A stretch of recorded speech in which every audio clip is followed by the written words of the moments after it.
people that I know personally. Really, Wow. it's scary. Are you in Wayne County, Mark? I am. Yeah. I mean, my wife and I were just talking last night. We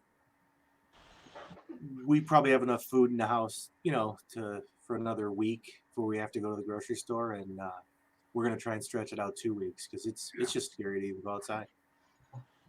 Okay, guys, we are now live. So, talking about the coronavirus and how it's affecting us and stretching out our food. So, let me welcome everyone that's watching on Facebook.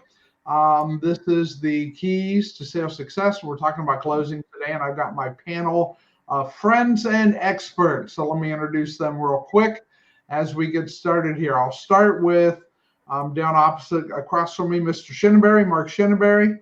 He's up in the Detroit area, as he was just saying. So, Mark, if you'd like to give a brief bio intro of yourself. Good morning. I'm Mark Shinneberry. I've been in sales and sales management and sales training for a little over 30 years. And,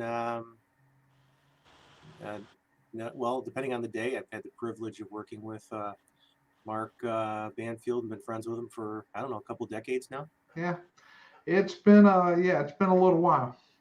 Okay, we'll go right next to him at the bottom, Mickey Kipler. Mickey, my friend from New York, introduce yourself. Good morning, everybody. Mickey Kipler from vacation capital of the world, Buffalo, New York. It's not really the vacation capital, but good morning. I'm after 20 years in retail as both a commission salesperson and then filling every management chair. Then I got into the facilitation arena and co-facilitated with Mark on a number of projects, and been doing that for a number of years, 15, 20 years at least, and happy to be aboard here. Okay, finally, my friend from Ohio, Salina. Yeah. On the Indiana border, Mike Mersman. Introduce yourself, Mike. Well, good morning, everybody. Mark said I'm Mike Mersman. Mark and I go back about 25 years or so. Started a selling career in 1969. And I have to say this, that from then till now, I was the worst salesperson, if you could have even called me that. Took me, I don't know, 3, 5, 6, about 8 years, I guess, before I felt like I could actually make a decent living at what I was doing and provide for my family. So I've made all the mistakes for a whole bunch of companies, but I've also done enough good that most of the time they kept me on. So what can I say? So we're all here to talk about how y'all can do a better job and make a career in sales.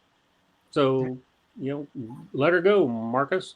Yeah, so I also want to mention that Mike is an expert on leasing. He did a lot of lease training over the years, developed some programs.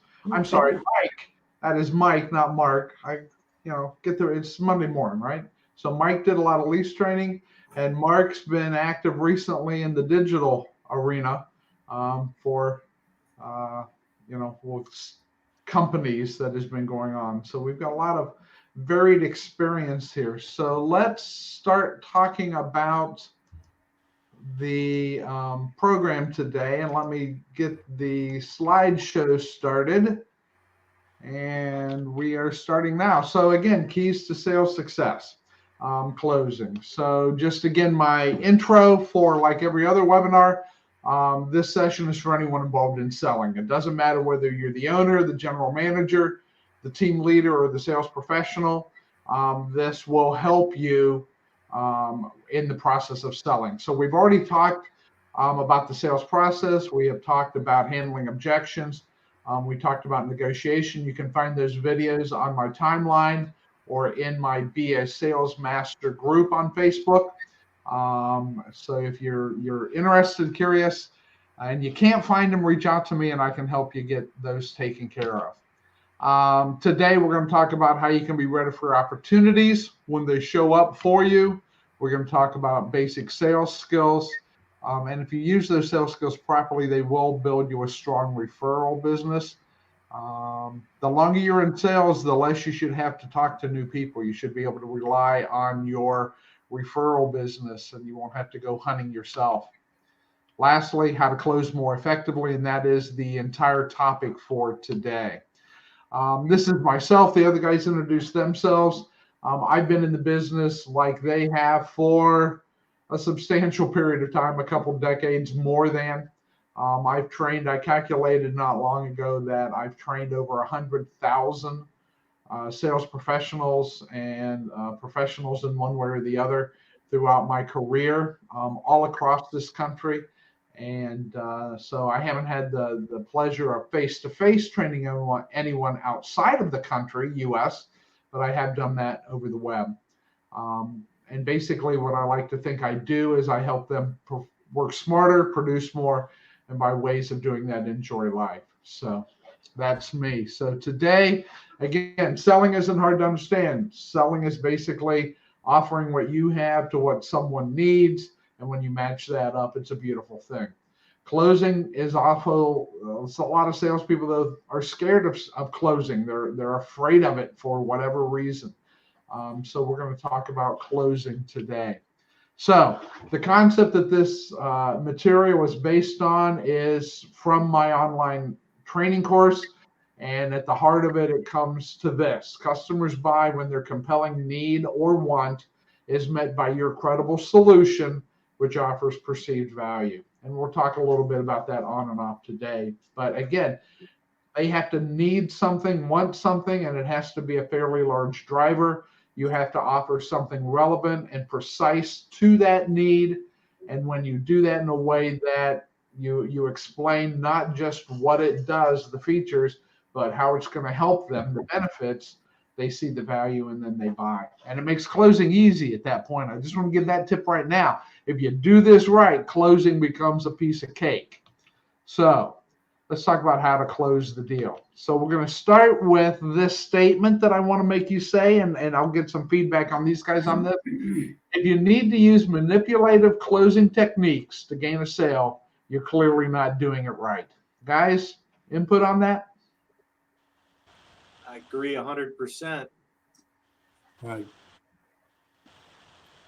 Good. I was hoping that I wouldn't get any agreement on that. No, that absolutely right. So, but you got to understand this. Manipulative sales techniques are something different. We're going to talk about some of them in a minute.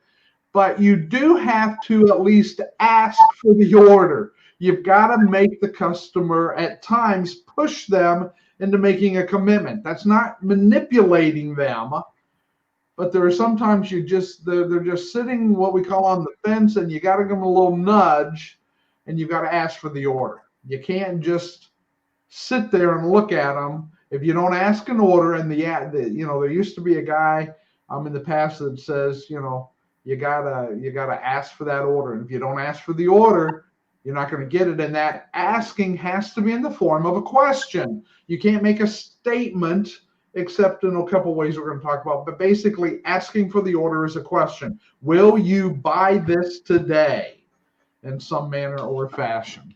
And Mark, can I Go add ahead. something to that? That is the number one reason that a deal never gets done, is simply because the salesperson does not ask for the order. It's the number one reason. Yep, it sure is. Okay, so some of the closes we've seen. So talking about manipulative, some people like these, but they can be manipulated. So we've got the Ben Franklin close, the sharp angle close, the porcupine close, the pressure close, the negotiated close, the rebound close, the four corner close. Real quick, who can explain to our audience what the Ben Franklin close is? Well, I can. Okay. I use it all the time, and it's not necessarily a bad thing, but you pretty much have to understand the mindset of your customer.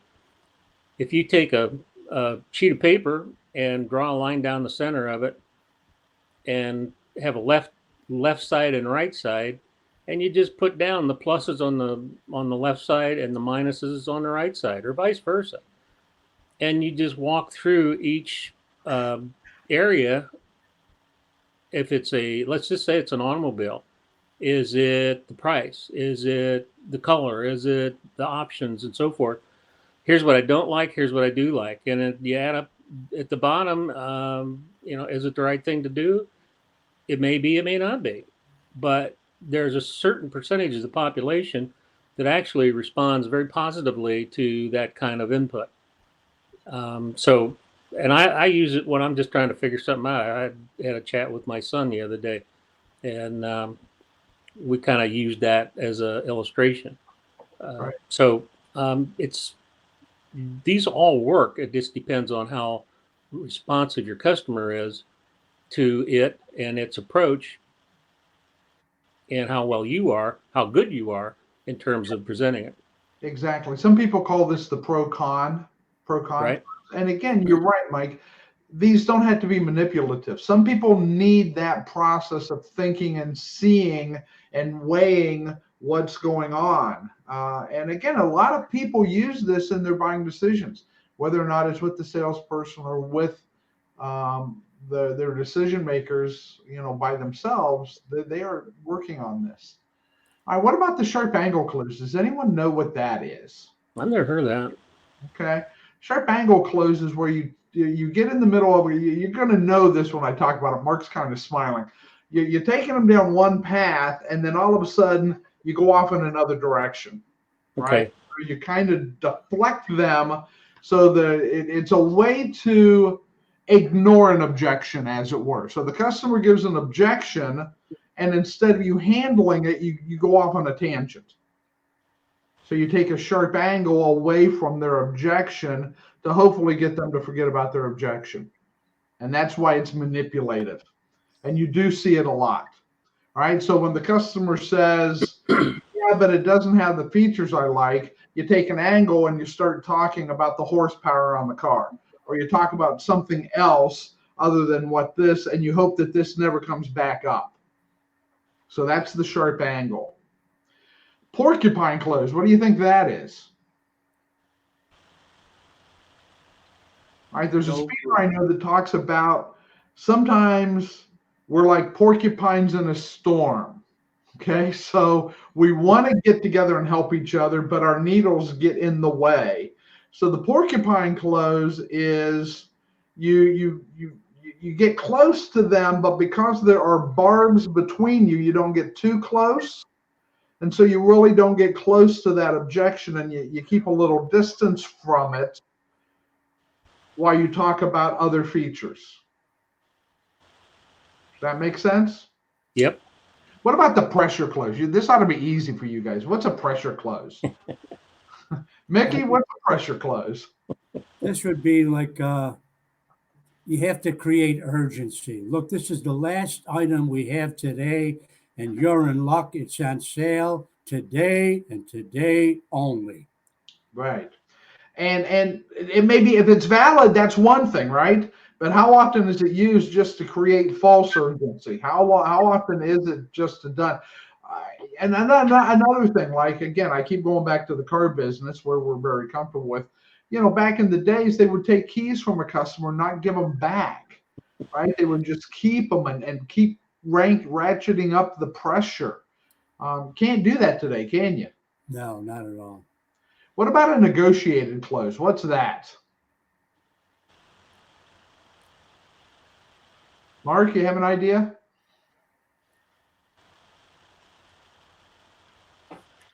No, sorry.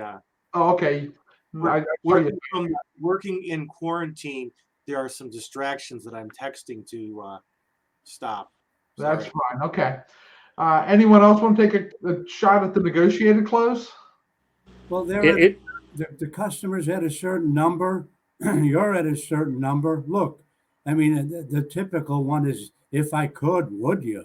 That's exactly word track. If I could, Mark, would you today? That's exactly a negotiated close. If I could do this, would you do this? Right? Right. And we talked the last time about negotiating. Remember that lose-lose situation? The negotiated close typically ends up in a lose-lose. Both sides are not getting what they fully want. What about a rebound close? Rebound closes, again, you rebound. So you've got them, they basically said no, but now you rebound back and you take a different approach. So what your closing approach didn't work this time, you rebound back and you come at it from a different way. So maybe you Okay. used a Ben Franklin and it didn't work to close them, but you're not going to let them go. So you come at them with a negotiated close, right? So you try different closing techniques and you keep rebounding until you get them closed. And it really gets to pressure when you're doing that. What about a four corner? All of you should be very familiar with a four corner close. Go ahead, Mickey. Well, I'll take a guess at it. You run down certain aspects of the commodity. Well, you like the color, you like the way it's equipped, you like the price range we're in, maybe a couple other things. Is that what we're referring to here? Well, that's actually a minor choice close. We're going to kind of talk about what the four corner close is. Is it a four square? Yeah, the four square. You look Oh, there at you the go. All right. the four main aspects of what's going on that you got to put the deal together. All right. So how much down payment do we need? What kind of payment are we looking for? What's the price that you want? And then the fourth thing could be anything from rate to accessories to whatever. Okay. Usually it's a trade-in. Trade in, and the car business, it is the trade in. Right. But for other industries where there's not a trade in, okay. And then so you put a number in on all of those things. You slide it to the customer and say, well, here's what we've got. We've got with this much down, you're going to get this payment for this situation and this situation. What do you think? And then what happens? Who wants to take over from there? The customer will take issue with any part of what quadrant that they are interested in. Either the price, the down payment. I don't have that much to put down. He's trying to steal my trade. The payment's too high. It could be any one of those. And when they pick one thing, what happened with those other three areas? They get thrown out. You totally forget about them. Yeah, you totally forget about it. You're good to you lock them in as much, and now you're just focusing on the one thing. So if it is payment, how can you manipulate the payment without changing the down payment or the price or the trade? Term. You've got the term or the rate. But as you guys know, rate does very little, but you can extend the term to lower, and you still keep those other things. If it's the price, but the payment's okay, again, you can start to manipulate what you need to do to get them to that. And that's why it's a manipulative close. So just some different things that are out there. So what we're going to talk about today, three things that actually do work that we like in our process of doing this in a customer-friendly way, as it were, are using a direct close, using an assumptive close, and using an alternative close, which, Mickey, is kind of what you were talking about, a minor choice close. So, and I want to just say that the assumptive close, when we talk about it, assumptive closes can be manipulative and can be bad, but done properly, they're perfect for some customers. So let's talk about the direct close first of all. The direct close is basically what it sounds like: a straightforward request asking the buyer to commit to the purchase or moving to the next stage. It's as simple as asking for the order. Can one of you guys give me an example of a direct close? Well, Mark, excuse me. Let's just say that you picked out the widget. You love the widget. We've talked about a couple of issues that I think we've overcome as far as the quality of the widget. You understand that now, and I guess the thing that I need to ask you is when would you like to take delivery of your next 10,000 widgets? Okay. Well, actually, that's moving to the next one. Make it more direct than that, Mike. Do you want to buy or not? There you go. Will you buy this today? Yeah. Just direct. And you know what? Even in your example, salespeople are afraid of doing this. They're afraid of making this direct statement. They've got the customer they've done everything else right. And if everything else is right, it should be nothing more. Okay, here's the contract, sign here to buy this. Okay, will you buy this today? Can I sign you up? Directly asking for the business. All right, so it's most appropriate when the customer, when you know they've identified their need or want, they know that it's been met by your solution, and you've offered the right value. And sometimes that direct close is just the nudge to get them over the line. They're sitting there. A lot of times, if you do those first 3 things, point that you don't even have to ask. The customer asks you to buy. They tell you, okay, I'll take it. All right. Too often in bigger purchases, we never hear that. We need to actually push the customer, and that's what the direct close is. So I started with that because it's one of the things that salespeople really, there's this fear factor, and they don't like to do it. They're afraid of hearing no, and they're afraid they're going to get a no. So moving to the next one is the assumptive close. It kind of skips the asking for the order. It moves straight to what happens next. If done naturally, it takes away the awkwardness of the salesperson having to ask and the customer needing for a reply. So, I'm sorry. So how would an assumptive close sound? I have a story for this one, Mark. This just happened. This just happened last night. I was on the phone with a good friend and salesperson. I was kind of coaching him. He was asking me for some advice, and he had sent a customer a proposal last week, a written proposal, and he was trying to figure out how to get to the next step, which is a contract, right? And I coached him. I said, listen, just follow up and ask him who he should send the actual contract to. Should you send it to him or his boss or both? Who's going to be signing the contract? Just assume the sale. He's already sent him the proposal. He hasn't complained or asked any questions. So just follow up with, hey, who should I send the agreement to so we get this thing moving forward? Right. You're assuming the sale. So who can I send the contract to? When, Mike, back to your question, when would you like to pick it up? Okay. Sure. Just assuming. So we ask a question that is assumed they've bought it, and it steps over the close to their taking ownership in some manner or fashion. Where can I send the contract? When would you like to pick it up? Where can we deliver the product to? Right? Assuming the sale. So again, it's a nice way, if you're afraid of actually blatantly asking for the business, this is a way to kind of take the pressure off the customer. So when you do this, the customer a lot of times feels relieved, don't they? Because you've now, That's right. they don't have to say yes. It's like, okay, done. Yeah, send it here. I'll sign it.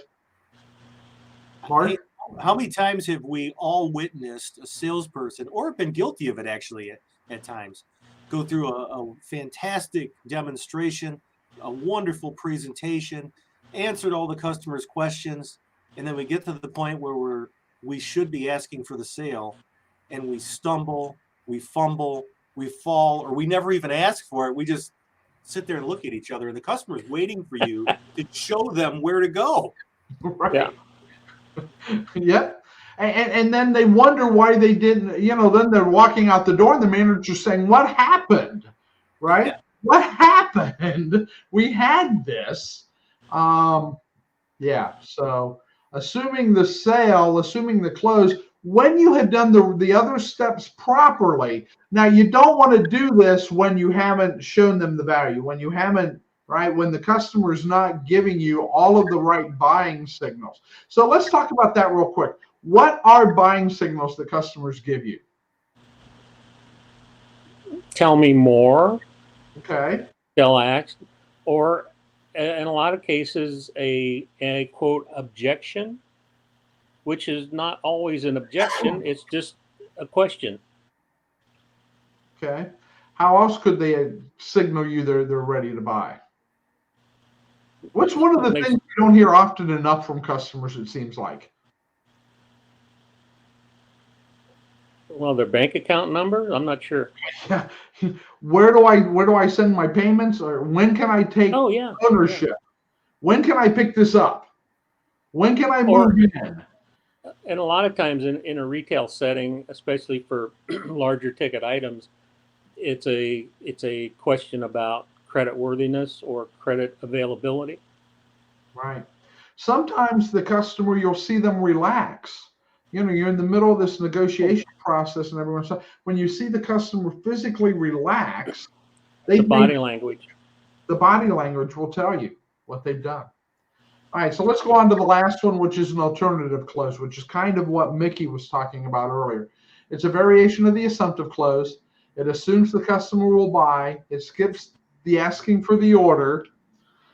It puts the customer in control, but it gives them the option to decide. So the alternative close gives them, so like Mickey said it, you went through a list. So you like this, you like this, you said you like this, right? You wanted this and we have it. So you go through that list, recapping all of those touch points. And then the alternative close gives them a couple of options. Would you like to take ownership now or tomorrow? Will you be able to give me your damn deposit today, or do I have to get it from the bank? So you give them a choice, but keep the choices to two. Don't give them a lot. What happens if you give them a lot of choices? Mark, you're laughing there. We all are.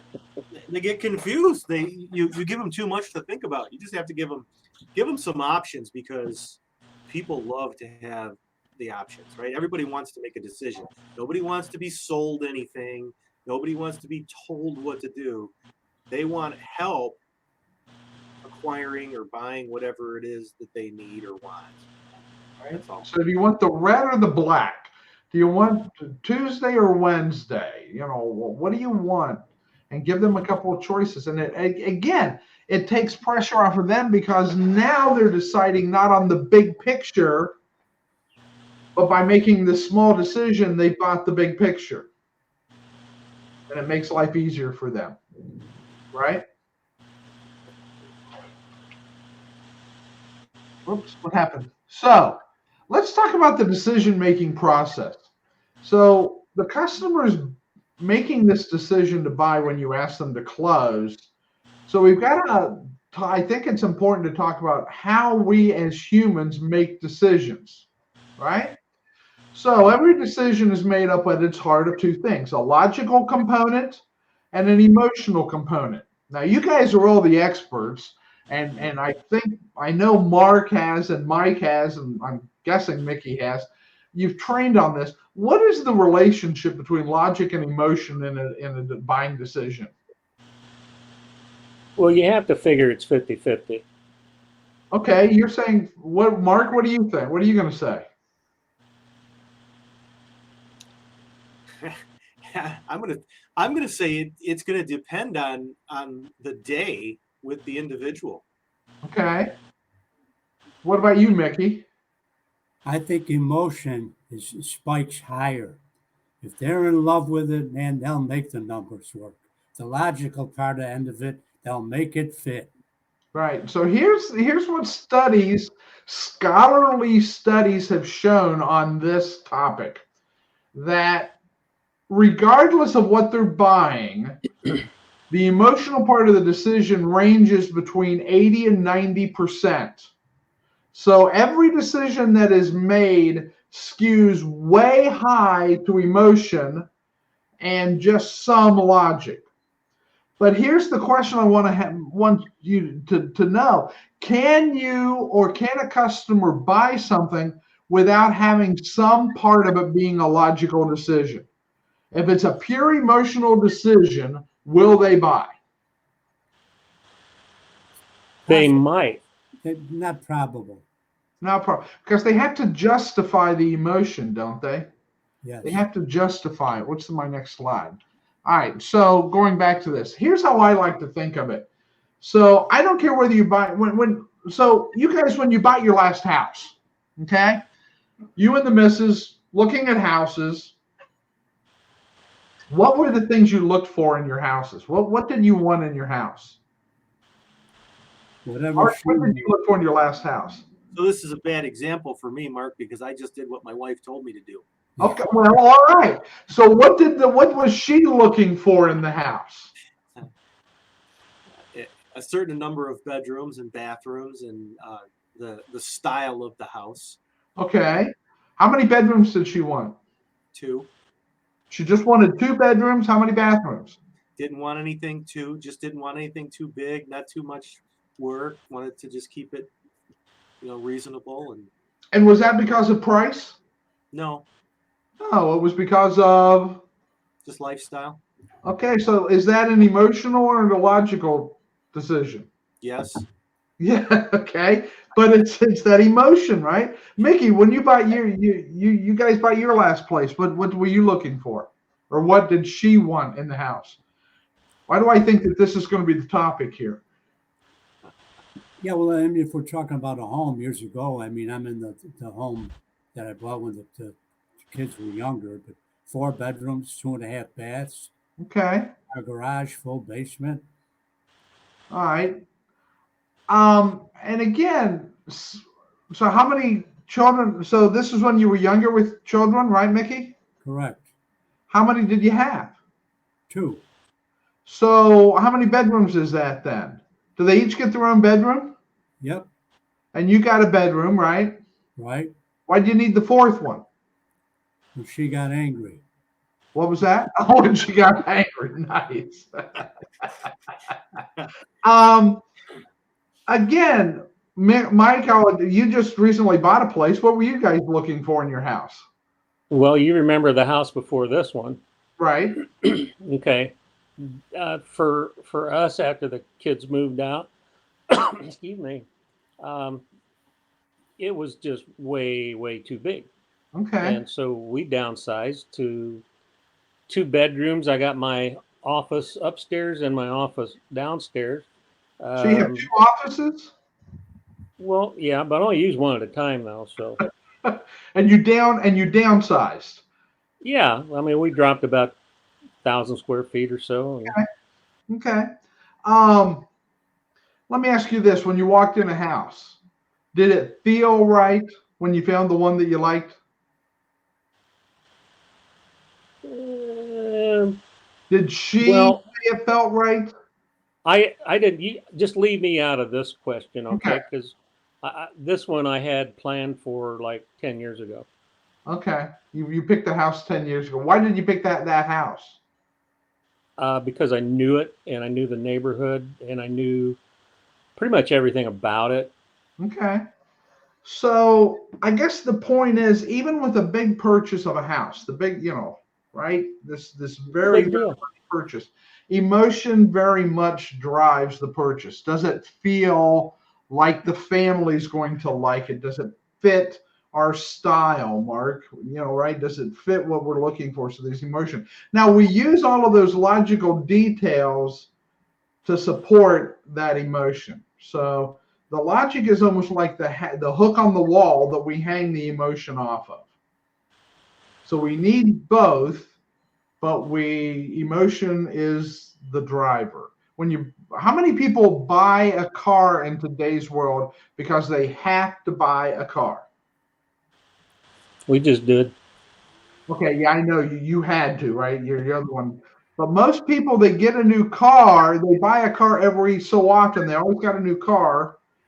Do they wait until they're done with their payments to buy the next car? Oh, no. Do they wait? Do they keep that car 5, 6, 7, 8, 9, 10 years? Typically not. No, they're trading every 3 years. The average cycle in America right now is about 3 years, right? Do people need a new car every 3 years? You're talking about me now, Mark. I just pulled a 24-month lease ahead by 6 months. Okay. I didn't need to. There was no reason to really. So why'd you do it? There was a new truck, and I liked the way it looked. There you go, emotion. And right? You got to have this emotional. There was emotion with a little bit of logic, very very minute logic. Exactly. So knowing that, how can we make it easier for the customer to decide? Options. Options. Well, what do we want to talk about, and how do we want to talk about the purchase and the process? You talking about building value? Right. So we talk about the benefits. You know, if we talk about a feature, and we need to cover the features, right? But we tie it and we explain it in terms of what it does for the customer and how it helps them. And that's very much an emotional thing, right? A single guy, does he need this dually super cab big old truck if he lives in the city? Probably not. But why does he get it? Because he can. Because Yeah, it just feels good. it makes him look good. He likes that, right? That's his style. Okay, so we talk about the benefits of the truck. And so we can talk to him about, in the winter, you've got this truck that will get you through this stuff when other people can't. But really, does he need, is that what he needs? No, but that's what he wants. And that's the emotional. So how do we make things easier for our customer? We need to take away, first, not only talk about in those terms, but we also need to take away the pain of buying. Make it easy for them to buy. How many times have you tried to buy something either in person or online, and it's such a pain in the butt to buy that you just give it up? It happens. Had that experience? Sure. Yep. You can't find out how to order the product. You can't find out how to pay for the product. You can't. It's just like, I'm done. I'm not doing this. So and the same thing in real life. We've got to make it easier. So for businesses, I mean, who doesn't take credit cards and debit cards anymore? But what about other options? What about PayPal? What about Square Cash? What about online payment methods? Right? Those are available, and they're available to any business, but how many businesses are offering all of those different options to people? What about interest-free credit? Are you offering that through your business yourself? Smaller businesses can do that. I've got this product. Let me finance you interest-free, set up payments for you interest-free over time to help you pay it. Right now, this could be a big hook along with installments. We'll let you pay this, 50% now, 50% later, a third now, a third later, a third later. Because businesses now, with this economy that we're in, are struggling. So if you have the opportunity to offer them this alternative, the pain of buying goes away and they can actually buy better, right? If you're going to offer your widget or your course or whatever, but you have to get it all up front right now, how many businesses are going to say, we can't do it, we don't have the cash flow? But if you give them an alternative way to go, they can pay for it over time. Deposits. Take a deposit. Okay, if we take your deposit today, we'll lock you in. It happens in the car business a lot, right? If you don't give me a deposit today, that car is still for sale. Someone else could buy it. Same for houses. There's a lot of things. Take a deposit. What about bundling? Do you guys understand the concept of bundling packages? Mike, I know you do. Why don't you talk about bundling, how that can help you take away time? Well, excuse me. It depends on what your industry is, but it's when you have a given product in mind, and let's just say a relative or I'm not sure what another product is attached to that, or maybe even a service is attached to that product, and the two combined come up with a more attractive value. So it's a way to take away value or to add value and yet allow you to keep your asking price, right? You see a lot of it today, and it's probably, I don't know, I'm guessing that I first heard of it in the insurance industry. Not only will we do your homeowners, but we'll do your automobile. What about those of you with cable still, right? We have in this part of the world. Don't just get cable, but get cable and internet and phone. Yeah. right? Bundle it and we'll give you a deal if you get all of those. And now they're Right. adding an alarm system to that, What was that? An alarm system, right? and cell phone. And cell phone. Bundle it all together and pay less. Okay. Money back guarantees. Okay. Offer a money Yep. back guarantee. If it doesn't work for you, I'll give you your money back. Last night I was just I just bought a book online. All right. So it's a book on online marketing. I'm not going to say the name of the book or the guy right now, but he offered his book with good information, but then he bundled it with some other things, right? Another an online video of how to do something, another book of how to do something, another, right? So some extras bundled together for the book.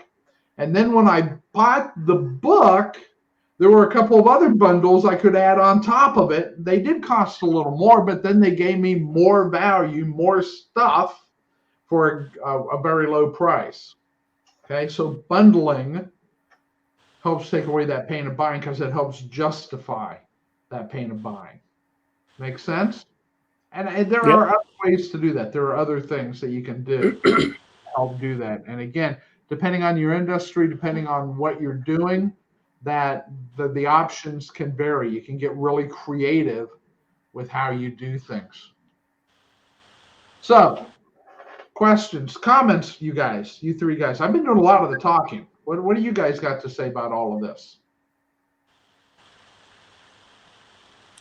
Okay, Mark made an interesting point that the salespeople go through the whole presentation. They do a great red carpet presentation. They touch all the bases. But when it comes time to ask for the order, they falter. And Right. it has to be a direct question, to your point, Mark. It can't be vague. It can't be vague. It has to be a direct question.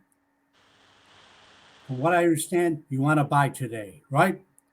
We're going to do the deal today. It can't be vague.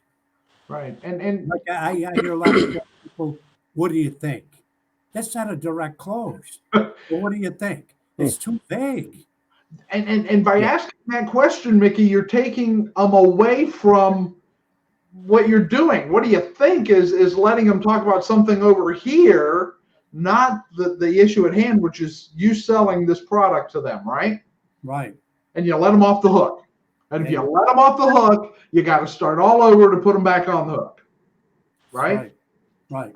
And too often things just collapse at that point in time. Mark, what do you think about this whole? What comments do you have over the whole Well, thing?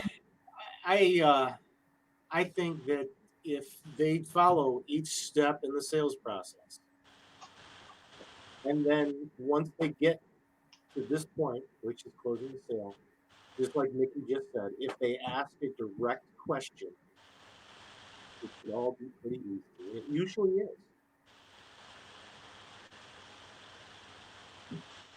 Mike? As I said at the outset today, I was the world's worst salesperson. For quite a long time, I held that distinction. But one thing that I did learn was that the reason that most people have trouble closing is because they don't feel like they have educated the customer as well as created enough value for the customer in order to ask for the close. And without asking, you're not going to get. Okay, it's just how it works. You know, Mark, you've laid out a really good systematic approach to this, but unless the salesperson honestly feels like they've earned the right to close, they've earned the right to the business, they will postpone or hide from doing the necessary things, and that is to ask for the business. Okay, so if the answer from the customer is no, or they're wavering or whatever, then you just need to circle back around and go back to identifying any certain or any potential issues that are quote unquote objections. When you get those satisfied, then ask for the close, Right. ask So for the business. if you remember back to the objection handling, one of the steps there was isolating the objection. Is there anything else? No. Okay, you deal with the objection. Now you move through the process and we're to the close, and you ask that direct question. So, can we sign you up today? Will you buy this? If they say no, your question is, so what's holding you back? Which means Yep. up front, when they said, was there anything else, they either didn't realize it or they were holding something back. Right. But yes, you're right. Then you just circle back to the objection process and move it back down through again. Salespeople are afraid of asking that question. They're afraid of asking that direct close. I think some of them will justify it by saying it's a pressure. You're putting pressure on the customer. Not if you've done it right. You haven't put any pressure on them. The only pressure is to make them make a decision, to say yes or no. And we have to do that or we can't sell.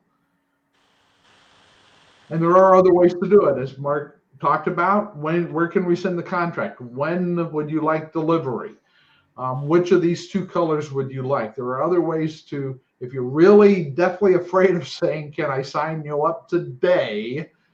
There are a few other options to get that close. Mark, I understand you're going to pay cash for this vehicle.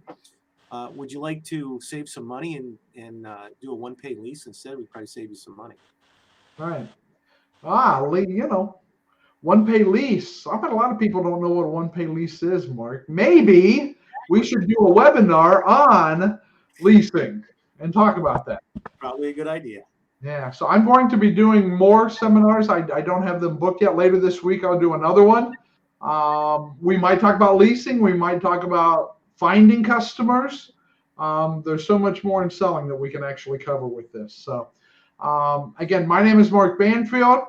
I offer online sales training. If anyone would like to use this opportunity where we're at home to improve their selling skills, please contact me. I'll put a slide up here in a moment about that. If you other gentlemen would take a turn to give us a recap on who you are while I'm doing this as we close up. Oh, I have it. Mike, would you like to share who you are? Who am I? I'm Mike Mersman. I'm the founder of Concepts and Reality. And we've been doing training for all kinds of industry and retail for the last almost 40 years now. So yeah, and if you'd like to, you can reach me through Mark Banfield or Mickey Kipler, actually Mr. Shinneberry as well. Thank you, guys. Okay, Mark. I'm Mark Shinneberry. I do sales training and coaching, and I'm glad to be able to participate in this with you guys. Mickey?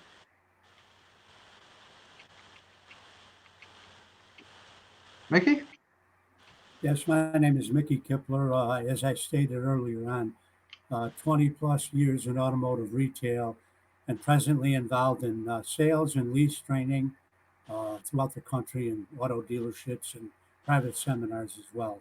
And that can be reached through Mark Banfield or Mike Mersman, Concepts and Reality. Right.